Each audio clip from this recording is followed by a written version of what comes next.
Bonjour à tous et bienvenue sur ma chaîne YouTube. Dans cette vidéo, nous allons aborder un sujet très important en grammaire, le subjonctif.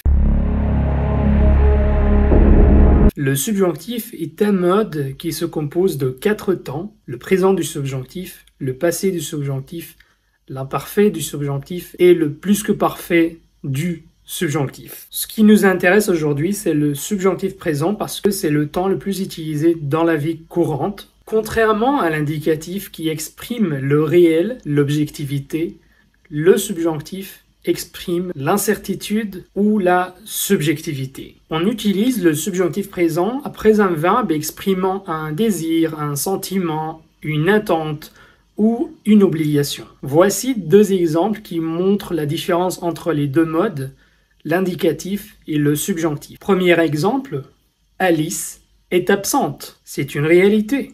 Alors on utilise le présent de l'indicatif. L'autre exemple, j'aimerais qu'elle soit là. Dans cette phrase, on utilise le subjonctif parce que c'est quelque chose de subjectif, de personnel. Faites attention, le subjonctif est généralement précédé de « que ». Autre exemple qui exprime l'obligation, il faut que tu fasses du sport. Alors, c'était un aperçu général de son emploi. Passons maintenant à sa formation. Comment former le subjonctif présent? La règle générale, c'est de conjuguer le verbe à la 3e personne du pluriel, c'est-à-dire il ou elle. Ensuite, on enlève la terminaison ENT pour ajouter après les terminaisons selon le sujet.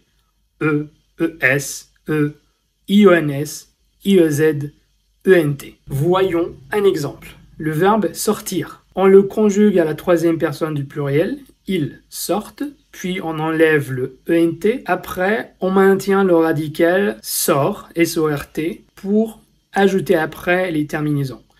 Ça devient au subjonctif que je sorte, que tu sortes, qu'il ou qu'elle sorte, que nous sortions, que vous sortiez, qu'il ou qu'elle sorte. Jusque-là, c'est très facile, non? Le problème, c'est quand on a un verbe qui a 2 radicaux. Mais comment identifier ce type de verbe? Je vous offre une astuce. Si le verbe a 2 radicaux au présent de l'indicatif, alors on conserve cette forme au subjonctif.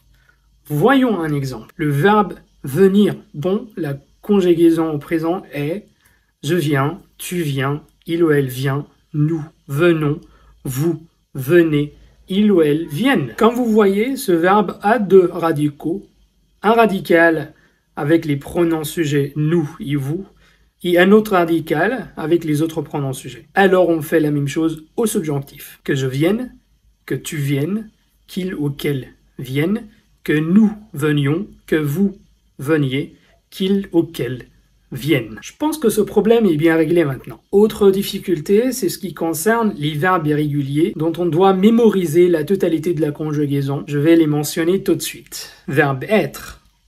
Que je sois, que tu sois, qu'il ou qu'elle soit, que nous soyons, que vous soyez, qu'il ou qu'elle soit. Verbe avoir. Que j'ai, que tu aies, qu'il ou qu'elle ait, que nous ayons, que vous ayez, qu'il ou qu'elles aient.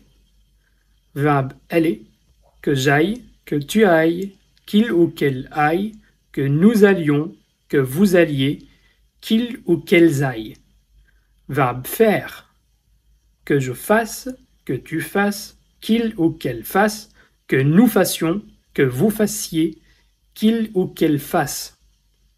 Verbe pouvoir, que je puisse, que tu puisses, qu'il ou qu'elle puisse, que nous puissions, que vous puissiez, qu'il ou qu'elle puisse. Verbe savoir, que je sache, que tu saches, qu'il ou qu'elle sache, que nous sachions, que vous sachiez, qu'il ou qu'elle sache. Verbe vouloir, que je veuille, que tu veuilles, qu'il ou qu'elle veuille, que nous voulions, que vous vouliez, qu'il ou qu'elle veuille. Verbe falloir, et puisque c'est un verbe impersonnel, alors on le conjugue seulement avec le pronom sujet il, qu'il faille.